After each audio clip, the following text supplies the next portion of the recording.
হলো অন্য জাতের মিশ্রণ মুক্ত থাকতে হবে। অন্য কোনো জাত হলে ভালো, অন্য কোনো জাত যদি হয় সেই জাত থেকে মিশ্রণ হবে না, মেশানো হবে না, মিশ্রণ মুক্ত থাকতে হবে। 2, পরিষ্কার ও পুষ্ট বীজ হতে হবে। বীজগুলো হতে হবে পুষ্ট, অপুষ্ট হওয়া যাবে না এবং সেটা পরিষ্কার হতে হবে।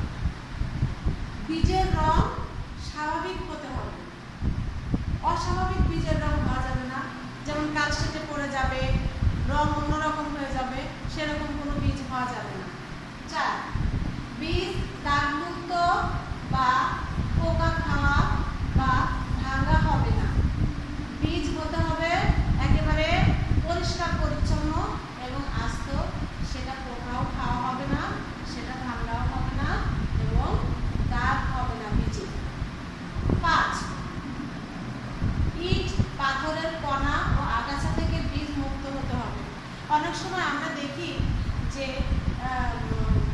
মুসুরির ডাউল বা অন্যান্য যে কোনো ডাউল, সরিষা এগুলো কিনতে গেলে তার মধ্যে প্রচুর পরিমাণে মাটি বা পাথরের কণা, ইটের কণা, এগুলো অনেক বড় বড় পাথর, এগুলো বেশ অনেকটা একটু বড় পাথরের টুকরা, ইটের টুকরা এগুলো থাকে। কিন্তু বীজ হতে হলে একেবারে শুদ্ধ পরিষ্কার পরিচ্ছন্ন হতে হবে, সেটাতে কোনো পাথর বা ইটের কণা থাকা যাবে না। বীজ অঙ্কুরোদ্গমের শতকরা হার কমপক্ষে 80% হতে হবে। অর্থাৎ কোনো বীজ, যেমন আমরা বীজের থেকে ফল বের হয়, গাছ বের হয়, এই যে গাছগুলো যে বের হবে, অর্থাৎ বীজ যে ফাটবে বা বীজ থেকে যে অঙ্কুরোদ্গম